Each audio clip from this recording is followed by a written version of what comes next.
My talk does include a lot of science not related necessarily to the philosophy of the question, and we include it so you can understand what is the baseline that leads to the questions that we are asking that are related to AI.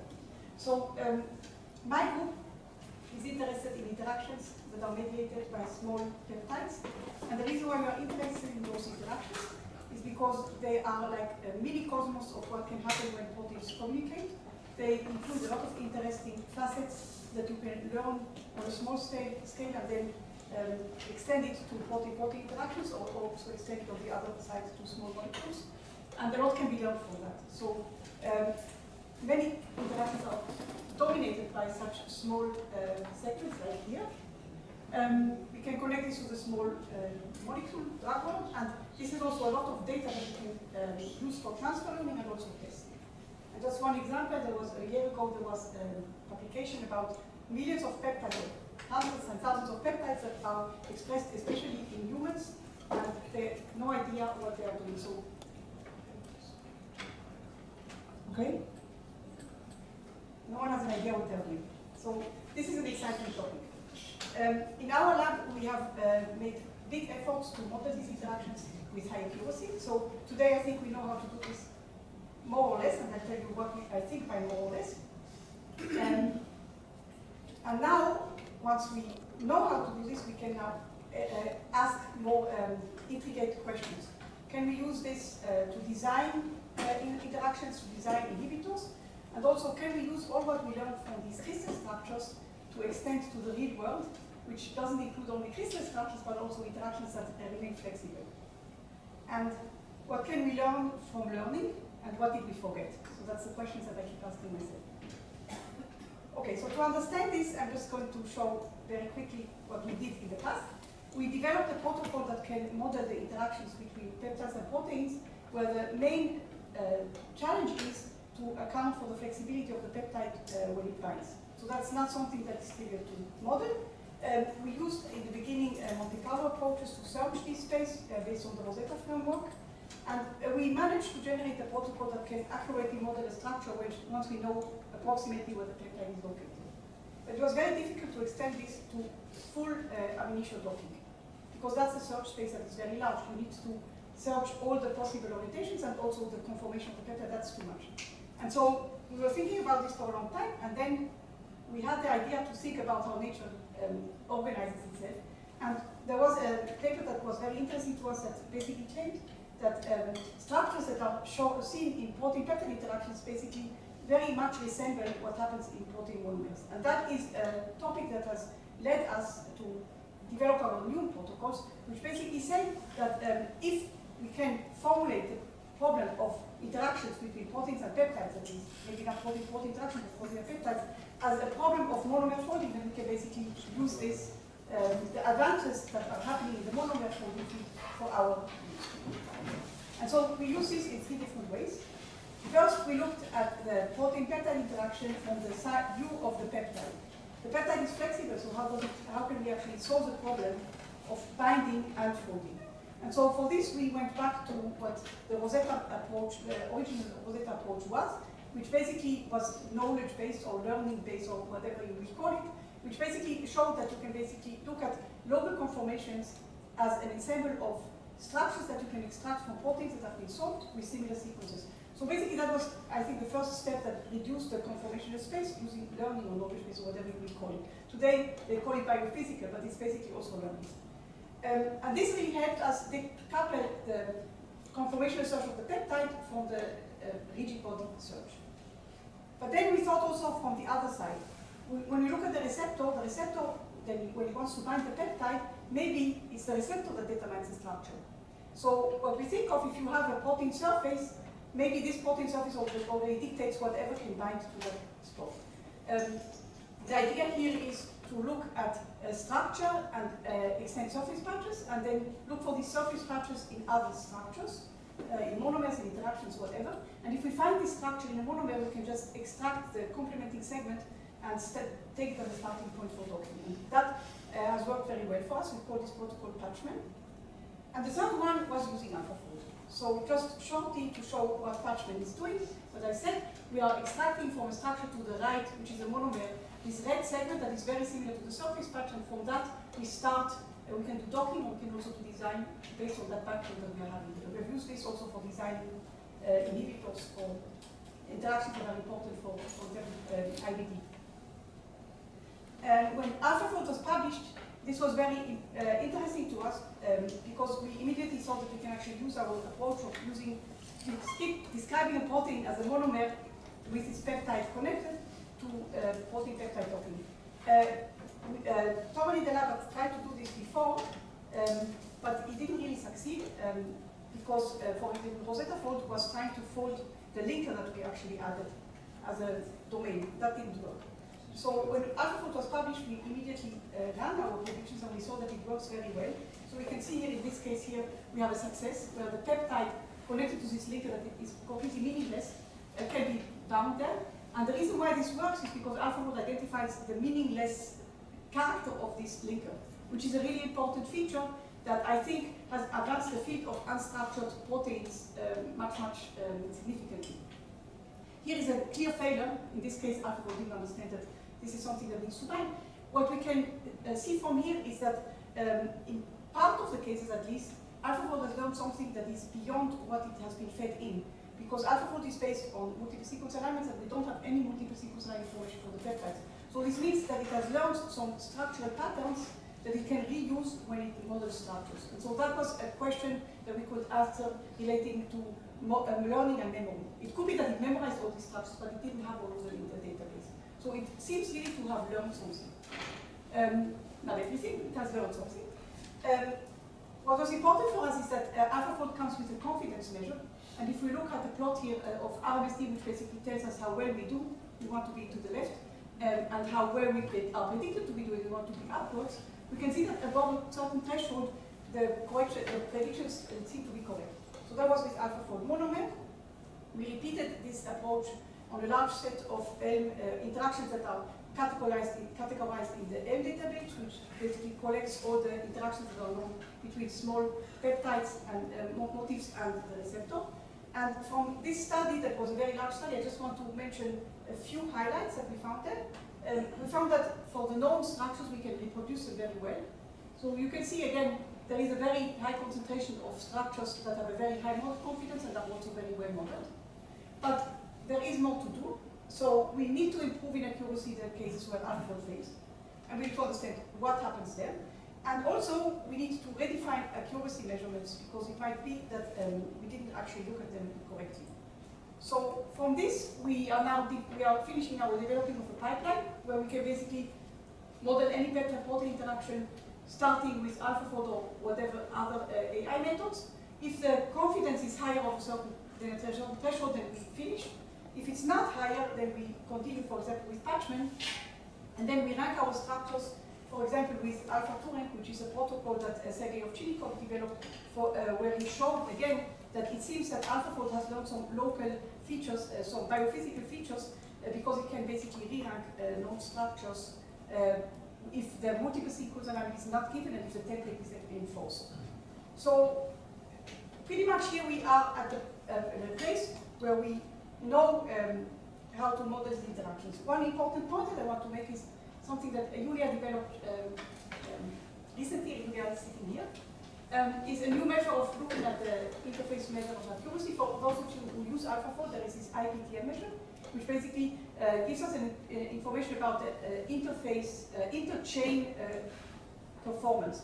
Since in many of the cases that we are looking at, the interface is not formed by the whole structure, we want to focus only on the interface residues, and Julia made a small trick where we basically extract only the values of the matrix that are related to the interface residues, and then with this trick we get much better estimates of structure. So here are 3 different predictions where you can see that the flanking regions are not well modeled, the receptor might be flexible, and if we actually reduce ourselves to the region that is really important for this interaction, experimentally validated, we can see that this measure is much better. So we are now implementing this measure as cutoff to see which structures we need to model further.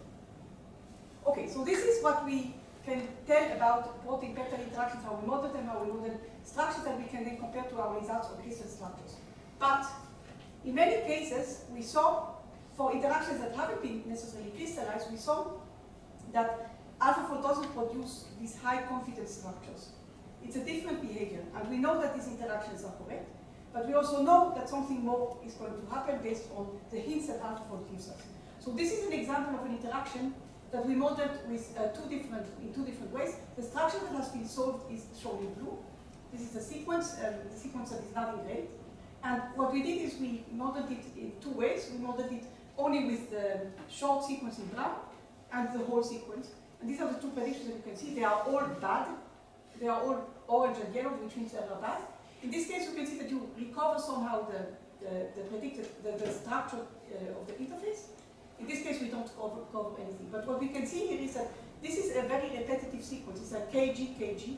And it might well be that the structure actually doesn't bind in the way that this crystal structure suggests. It's not a one-fit binding, it's some multivalent or allovalent binding where basically many different interactions are possible, which leads to some fuzzy binding mode. And the question that we wanted to ask is basically, can we characterize these types of interactions, which will never be crystallized in most cases? Can we characterize them too, using a tool that has developed for crystal structure? So this is basically thinking about, can we learn something beyond for what it was trained for? So this would be not memory, this would be something more general. So that's why I like these peptide bond interactions, because you can really ask these types of questions in a defined way. So we have different ways to bind. We have these stable binding structures that we have been staring at for ages. They are very defined, they have really nice structures, they have high affinity, and we have calibrated our protocols, and others have calibrated their protocols for years on these structures. Now there are starting to be efforts to calibrate protocols for ensembles of structures. And so fuzzy binding is basically an interaction where the peptide will bind, but it will bind like a hit on and hit off way. It might be a weak interaction, but many of these interactions are very important for biological regulation. And there could be an avidity effect of multiple motifs binding together. And so the context is very, very important for these interactions. How can they bind? If they have many, many interactions, they will bind. If there is only one peptide, they will not bind. So the questions that I want to ask is, can we characterize these fuzzy binders using these protocols? What strategies are used in protein interactions? Is there an advantage in terms of biology, in terms of regulation, using a tight interaction that is very clearly defined, or an interaction that is fuzzy? And how do these strategies compete? And for this, I want to describe one example. It's a study on phosphatase, PP2A phosphatase. The reason why I want to show this example, I'm going to show two directions that we took in this study. One direction is going to be this stable type of interaction and the design of inhibitors that are very, very strong and very specific. And the other direction will be to look at the fuzzy binders that also contact this interaction, which is very interesting in my opinion. Okay, so PP2A is a phosphatase. Phosphatases gain their specificity by binding to a subunit.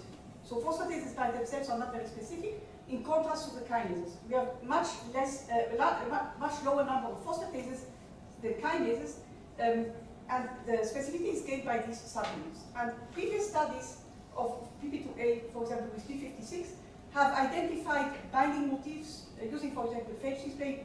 You pull down all the peptides that bind, and then you can define a binding motif that is common to all those peptides. But when Yakov Lises did the same experiment for B55, they couldn't find any common motif. So this seems to be a very different case of interaction. So they gave us 10 binders that they identified.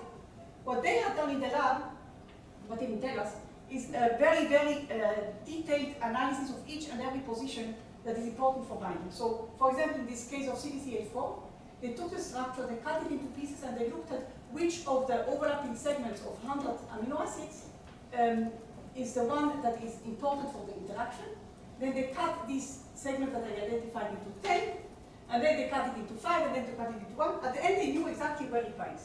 And so what we did, we wanted to try to see on these 10 substrates that they had characterized in detail, can we predict this using AlphaFold? So this is what we got. It's a big mess. So these are the 10 different interactions. Most of them are here. But you can see it's a very big mess. Some of them are very highly confident predicted, some of them are with low confidence, and it doesn't seem to converge to anything. So we stared at this for a long time. So this is also Julia's work.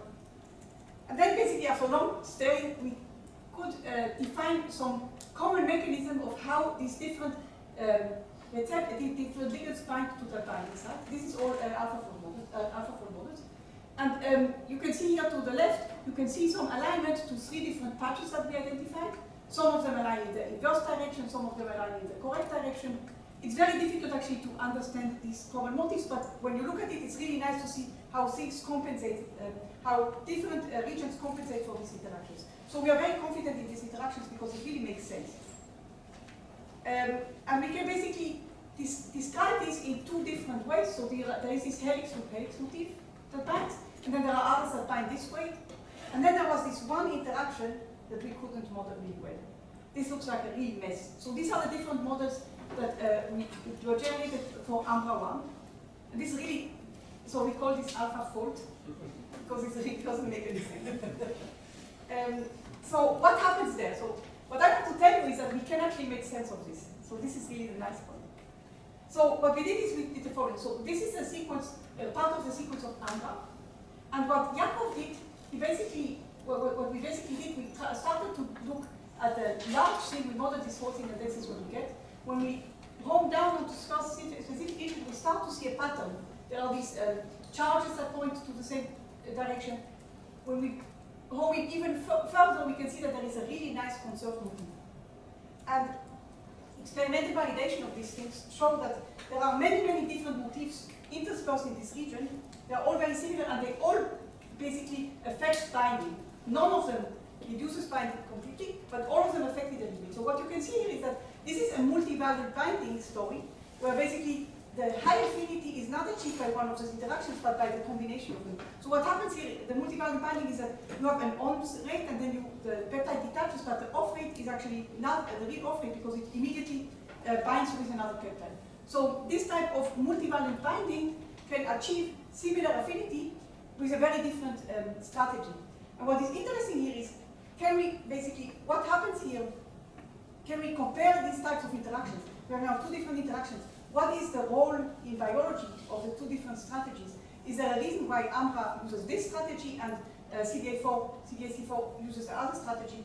So that is actually very, very interesting. And what we claim is that we can use AlphaFold to actually characterize those interactions. We have additional examples where we can clearly see that the binding is actually really multivariate, and we can see this because when we model it with different sizes, we can see different features converging to one place. So that is the fuzzy binding direction. And the other direction is the direction of the strong binder. So this CDAC4 was we had a very high confidence model, and we decided to use this as a starting point to design peptides that would bind strongly. So for this we used protein MPLN, which is a message passing network developed in the Data Lab. It's basically a transformer that starts from an input that is in our case a backbone, and transforms it into an output language, which in our case is a sequence. And the way protein MPLN designs have been validated, explained computationally, is to take the sequence that you design, and then you refold it, and you see if AlphaFold can actually fold it into the same place. So some of the designs in the community have been tested, and it seems that protein MPLN works very well. It generates very soluble proteins. The sequences of those proteins don't look like anything natural, and I think this is also a very interesting question that we can ask: why do these sequences look so different? But for our focus here, we started with these CDCA4 models and other models of high confidence based on AlphaFold. We applied protein MPLN and also, in addition, a design protocol that we have developed that didn't work in this case.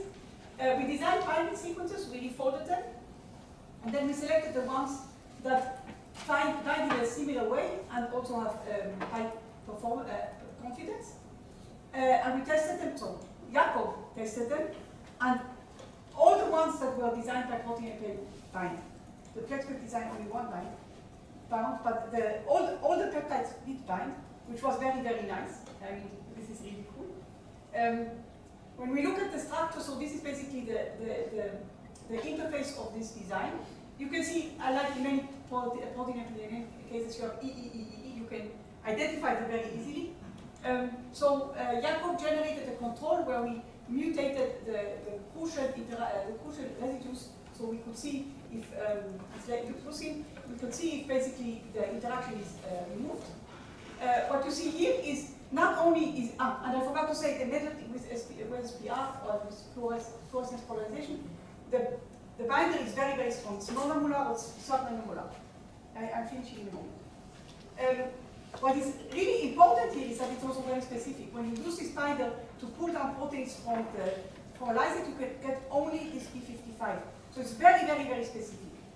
And also, this was also shown with masking. And even more, you can go even beyond this. In cellular experiments, when you use this inhibitor, it specifically inhibits G1 in the cell cycle. So you can see that when you use this inhibitor, the time in G1 spent by the cells is much higher, and the control, the mutant doesn't make this difference. And this is specific for G1, a region that is really known that P55 and phosphatase is important. G2 is not affected. So it's really going from the very, very starting point of the interaction to a very, very potent inhibitor in just one shot, and this is really, really amazing. Okay, so one more thing. 1 minute. Okay. So the one more thing, the second thing that I want to tell you about is secrets that AlphaFold 2 can reveal. I think there are many, many really interesting secrets about protein communication and proteins in general that we don't know that AlphaFold actually knows. And what I'm talking about is, we can look at these high confidence structures that don't make sense, but there are actually structures that don't make sense, and we can understand why. So there are many structures that are very confident, but they don't look good. They, for example, have an incompact structure that really tells me here something has to bind. Or maybe it's the Mongol rock, or is it a secret? So this is an example of a study that we did together with the Wiener lab. This is the structure of UFL1. It's a protein that has never been studied in the past in vitro because people were never able to actually express it. And the reason why they were never able to express it is because it has this unstructured region at the end that needs to bind to a partner. And when we modeled this structure with AlphaFold, Julia realized that there is this non-compact region that is modeled with pretty high confidence. So this is the secret that I'm talking about. And when we modeled the structure together with this DDRGK, which is basically the partner, and with yet another partner, we could actually see what this region is doing. So this is what I'm talking about with secrets, and we have now a protocol where we're basically, one of the projects Jonathan is working on, looking at all these secrets and trying to find out what actually the connections will be. So to summarize, peptide-protein interactions play a very important role. It's like SMS in nature. The context is very important to understand what they want to say. We develop different protocols for docking that are inspired by what we learned about proteins in general. And we can basically use this as new platforms and to design inhibitors and to actually try to understand what is it what AlphaFold learned, what is it what we don't know, what we forgot, what is it what it really gets completely wrong. And yeah, thank you.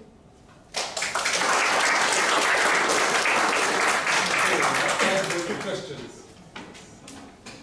Well, if I understood correctly, it was a stage at the beginning where you wanted to model the docking of a peptide and then you artificially connected it as one non-covalent thing. And of course you use that as a computational artifact. But I thought maybe nature uses that idea as well. It could be, for example, that you have a receptor and a peptide, and rather than having them encoded by two different genes, usually separated covalently, maybe nature also uses a linker so that the peptide can dock into the rest of the protein. Now maybe it doesn't. So first of all, experimental activities do this. If you have a lower affinity interaction, you just generate the link and then solve the structure. But nature uses it all the time. For example, pseudo substrates in kinases are interactions where a region in the kinase binds to the active site and actually inhibits it until something else happens and kicks it out. It's all over the place. That is really interesting. So yeah, definitely this is inspired by what we see in natural proteins. Yes. Okay. You,